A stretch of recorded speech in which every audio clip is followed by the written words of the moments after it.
Hello everyone, welcome you again on my channel the concept booster. तो हम लोग chemical calculation में पिछले वीडियोस में बात कर चुके हैं इसके अंदर यूज़ होने वाले अलग अलग टॉपिक्स की। ठीक है, तो हमने वैलेंसी तक डिस्कशन कर लिया था और वैलेंसी से किस तरह हम लोग क्रिस क्रॉस फार्मूला के हेल्प से फार्मूला कैसे बना सकते हैं, केमिकल फार्मूला कैसे बना सकते हैं, ये हमने सीखा था। ओके, तो आज उसी को आगे बढ़ाते हुए हम लोग एटॉमिक नंबर, एटॉमिक मास और मॉलिक्यूलर मास के बारे में सीखेंगे और किस तरह से मोल्स जो है वो बहुत इंपॉर्टेंट होता है इसके अंदर। तो मोल्स के बारे में भी हम इससे रिलेट करके थोड़ा जानने का कोशिश करेंगे। हालांकि मोल कंसेप्ट अलग से अपने आप में एक टॉपिक है जो हम बाद में डिस्कस करेंगे, लेकिन यहाँ पर क्या यूज़ है, किस तरह से हम इसको यूज़ कर सकते हैं वो हम देखेंगे। ओके, तो शुरू करते हैं। सबसे पहले एटॉमिक नंबर। एटॉमिक नंबर क्या होता है? तो एक्चुअली में ऐसा है कि एटम जो होगा, किसी भी एलिमेंट का अपना एक आइडेंटिकल एटम होता है, मतलब स्पेसिफाइड एटम होता है। और उस एटम के लिए, उस एटम के अंदर बीच में सेंटर में एक न्यूक्लियस होता है और उसके चारों तरफ सेल्स होते हैं। ओके, तो सेंटर में जो न्यूक्लियस होता है, इस न्यूक्लियस के अंदर प्रोटॉन होगा और न्यूट्रॉन होगा। ऐसा हम मानते हैं कि प्रोटॉन और न्यूट्रॉन जो है वो इस न्यूक्लियस के अंदर बंद होता है और इस सेल में, जो सेल इसके चारों तरफ होता है, इसके अंदर इलेक्ट्रॉन्स रिवॉल्व करता रहता है। ये कंसेप्ट हम जानते हैं। ओके, हालांकि ये पूरी तरह से मीन्स ये कंसेप्ट जो है वो पूरी तरह से फॉर्म नहीं है। आगे आप हायर क्लासेस में इसको बदलते हुए भी देख सकते हैं। मीन्स ये कंसेप्ट आगे चल करके फिर अलग तरह से हम समझते हैं, लेकिन अभी तक जो आपको समझना है उसके हिसाब से ये एटम जो होगा उसके बीच में सेंटर में एक न्यूक्लियस होता है।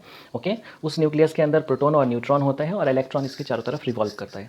ओके, और ये प्रोटॉन और न्यूट्रॉन मिलकर ही किसी भी एटम का एटॉमिक मास बनाता है।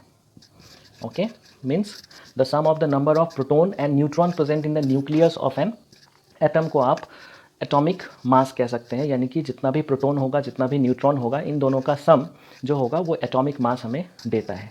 ओके, क्योंकि इलेक्ट्रॉन की जो मास है वो ऑलमोस्ट नेग्लिजिबल होती है इन कंपैरिजन टू दीज।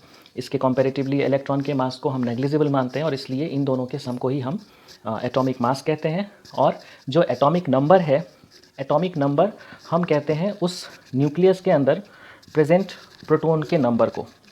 ठीक है, यानी कि न्यूक्लियस के अंदर जो नंबर ऑफ प्रोटॉन्स प्रेजेंट होता है, इसी को हम एटॉमिक नंबर कहते हैं। ओके, हम अगर देखें तो किसी भी एटम के लिए जो नंबर ऑफ प्रोटॉन होता है और जो इलेक्ट्रॉन होता है, ये किसी भी न्यूट्रल एटम के लिए सेम होगा।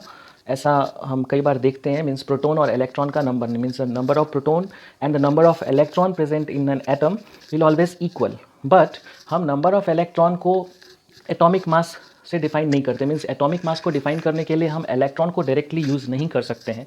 और इसके पीछे कारण ये है, हम प्रोटॉन को ही एटॉमिक मास कहेंगे, एटॉमिक नंबर कहेंगे, इलेक्ट्रॉन को नहीं कहेंगे। क्यों?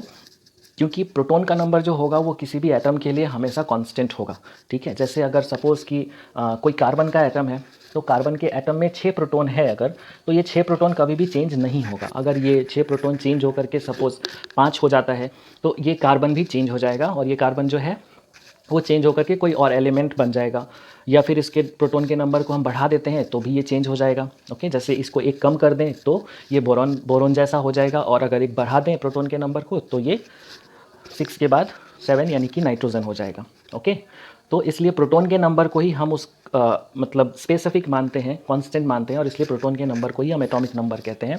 जबकि इलेक्ट्रॉन के नंबर को हम कांस्टेंट नहीं रख सकते हमेशा के लिए, क्योंकि ये नंबर्स चेंज हो सकते हैं। जब कोई भी एलिमेंट कोई इलेक्ट्रॉन लूज़ करता है, सपोज़ कि सोडियम है और सोडियम ने एक इलेक्ट्रॉन लूज़ कर दिया, ओके, तो ये जो है ये Na+ हो जाएगा। ओके, लेकिन ये एटम अभी भी सोडियम ही है, जबकि इसका इलेक्ट्रॉन पहले 11 था और अभी इसका इलेक्ट्रॉन 10 है। तो इलेक्ट्रॉन का नंबर चेंज होने के बाद भी ये एटम चेंज नहीं हो रहा है। जबकि अगर हम प्रोटॉन के नंबर को चेंज करते हैं, सपोज़ कि सोडियम से हमने एक प्रोटॉन निकाल दिया, तो एक प्रोटॉन निकालने के बाद ये सोडियम जो है वो नियॉन हो जाएगा, ना कि सोडियम रहेगा। तो इसलिए हम प्रोटॉन के नंबर को ही एटॉमिक नंबर डिफाइन करते हैं। हालांकि इलेक्ट्रॉन के नंबर को भी हम एटॉमिक नंबर कह सकते हैं, लेकिन उसके लिए कंडीशन स्पेसिफाई करना पड़ेगा आपको कि वो आइसोलेटेड गैसियस एटॉमिक स्टेट ही है, तभी आप उसको इलेक्ट्रॉन के नंबर को एटॉमिक नंबर डिफाइन कर सकते हैं। ओके, तो होप एटॉमिक नंबर आपको समझ में आ गया होगा। Okay, the number of protons present in the nucleus of an atom, nucleus में किसी भी एटम के न्यूक्लियस में जो नंबर ऑफ प्रोटॉन्स होते हैं उन्हीं को हम एटॉमिक नंबर कहते हैं।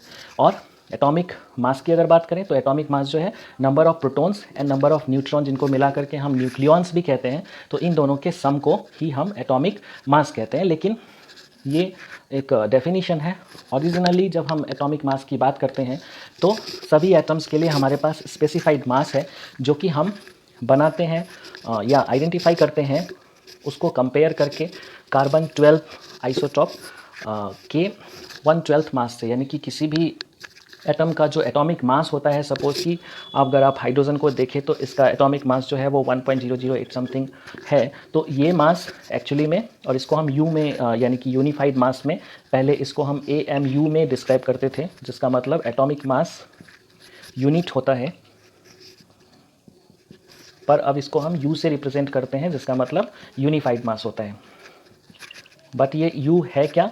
तो ये U एक्चुअली में हम 1/12 ऑफ मास ऑफ कार्बन 12 लेते हैं। कार्बन का आपको पता है, कार्बन के 3 आइसोटॉप्स होते हैं, कार्बन 12, कार्बन 13 और कार्बन 14। तो कार्बन 12 जो है, इसको हम लोग, इसका 1/12 मास जो होता है, इसको हम एक स्टैंडर्ड यूनिफाइड मास के तौर पे लेते हैं, यानी कि इसका इस कार्बन 12 आइसोटॉप का जो 1/12 मास होगा वो 1U के इक्विवेलेंट होता है। और ये एक्चुअली में अगर इसको हम ग्राम में कंपेयर करें तो ये मास जो है वो 1661 इंटू 10 टू द पावर -24 ग्राम के इक्विवेलेंट आएगा। मतलब इस को ही हम U1U जो है कहते हैं, और इसी से हम किसी भी एटम को कंपेयर करते हैं, उसके मास को कंपेयर करते हैं, और उसके बाद हम उसको U में डिस्क्राइब करते हैं। जैसे अगर हम इस ग्राम एटॉमिक मास को अगर हम इस हाइड्रोजन से कंपेयर करें तो हमें हाइड्रोजन का इतना वैल्यू मिलेगा। तो इस तरह से सभी एटम्स को हम इससे कंपेयर करते हैं, और इसके कंपैरेटिवली जो भी उनका नंबर आता है, क्वांटिटी आती है, उसी को हम उसका एटॉमिक मास कहते हैं। और इस एटॉमिक मास को हम कई बार ग्राम में भी डिस्क्राइब करते हैं, यानी ग्राम में हम उसको स्पेसिफाई करते हैं। और ग्राम में जब हम उसको स्पेसिफाई करते हैं तो एक्चुअली में वो उसका ग्राम एटॉमिक मास होता है। जैसे हम हाइड्रोजन के लिए इसको राउंड अप करके 1 लेते हैं, और हम इसको 1 ग्राम जब लिखेंगे तो ये 1 ग्राम इसका ग्राम एटॉमिक मास है। और जिस भी एटम का जो ग्राम एटॉमिक मास होता है वही उसका 1 मोल कहा जाता है। यानी कि 1 मोल सब्सटेंस का वो मास होता है जो कि उसके ग्राम इक्विवेलेंट है। जैसे कि अगर कार्बन को देखें तो कार्बन का मास हम 12 ग्राम कहते हैं, तो 12 ग्राम इक्विवेलेंट है, और इस कार्बन के 12 ग्राम को हम 1 मोल कह सकते हैं। ओके, उसी तरह से अगर हम ऑक्सीजन को देखें तो ऑक्सीजन का 16 ग्राम होता है, तो इसको हम 1 मोल कह सकते हैं।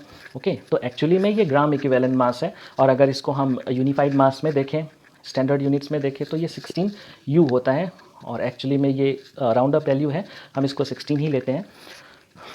तो ये 16U, और अगर इसको हम मोल में एक्सप्रेस करेंगे तो ये 16 ग्राम हो जाएगा, जो कि gram equivalent mass of oxygen है, तो ये 1 मोल हो जाएगा। तो एटॉमिक मास जो है वो उसका मीन्स कंपैरिजन होता है 1/12 ऑफ कार्बन 12 एटम से। मीन्स कार्बन 12 के 1/12 मास से जब हम कंपेयर करते हैं, यानी कि 1.661 इंटू 10 टू द पावर 24 से जब हम इसको कंपेयर करेंगे, और कंपेयर करने के बाद जो हमें मिलेगा उसी को हम एटॉमिक मास कहते हैं। और जनरली जो हम यूज़ करेंगे अभी कैलकुलेशंस के अंदर, वो हमारा ग्राम एटॉमिक मास होगा। ओके, और ग्राम एटॉमिक मास को ही हम फिर मोल में चेंज कर सकते हैं, या मोल से हम ग्राम एटॉमिक मास में चेंज कर सकते हैं, और उसको फिर हम इस कैलकुलेशन के अंदर यूज़ करेंगे। तो आपको मैंने बोला था पिछले वीडियो में कि आप एटॉमिक नंबर को याद कर लें, सिम्बल्स को याद कर लें, वैलेंसी है। ओके, उसके बाद आपका एटॉमिक मास है, ये भी बहुत इंपॉर्टेंट है, ये भी आपको याद कर लेना चाहिए।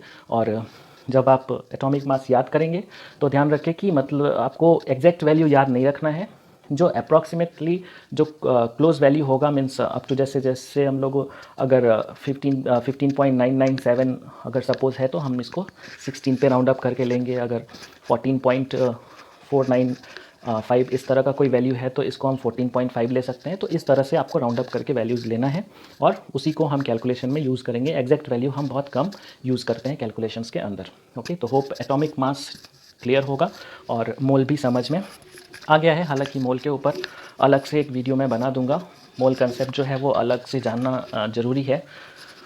यहाँ जस्ट मैंने इंट्रोडक्शन दिया है आपको समझाने के लिए। ओके, तो अब आते हैं हम मॉलिक्यूलर मास के ऊपर।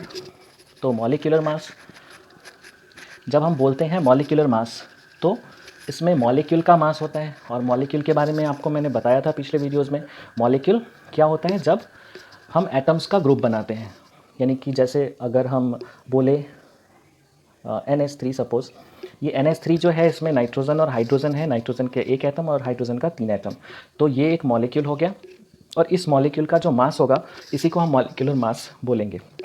और ये मॉलिक्यूलर मास हम कैसे निकाल सकते हैं? तो उसका gram atomic mass, individual atoms जो प्रेजेंट हैं उसके ग्राम इक्विवेलेंट मास को हम, मीन्स जो ग्राम में हम ग्राम एटॉमिक मास होता है उस ग्राम एटॉमिक मास को हम इंडिविजुअली लिख के उसके नंबर ऑफ एटम से मल्टीप्लाई करके और फिर हम ऐड कर लेते हैं। जैसे सपोज हमने यहाँ पे नाइट्रोजन का 1 एटम लिया है और नाइट्रोजन का मास हमें अगर पता है कि ये 14 ग्राम होता है, तो हम इसको 14 इंटू 1 कर लेंगे। अगर हम इसको पहले यू में एक्सप्रेस करना चाहें तो कर सकते हैं, जैसे 14 इंटू 1 प्लस हाइड्रोजन का मास 1 होता है और 1 इंटू 3, और इसको हम ऐड कर सकते हैं। तो 14 इंटू 1 14 प्लस 3 यानी कि 17 U।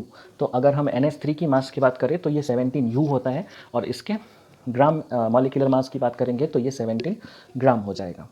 ओके, उसी तरह से अगर आप H2O लेते हो तो H2O में हाइड्रोजन जो है वो 2 है, तो 1 इंटू 2 कर सकते हैं, ठीक है।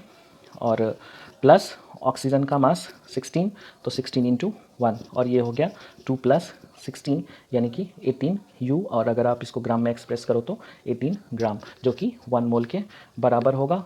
ये भी 1 मोल के बराबर होगा। तो इस तरह से आप मॉलिक्यूलर मास भी कैलकुलेट कर सकते हो। मैं कुछ और मॉलिक्यूल्स का atomic mass, molecular mass calculate करके बताना चाहूँगा आपको। जैसे सपोज कई बार हमारे पास होता है जैसे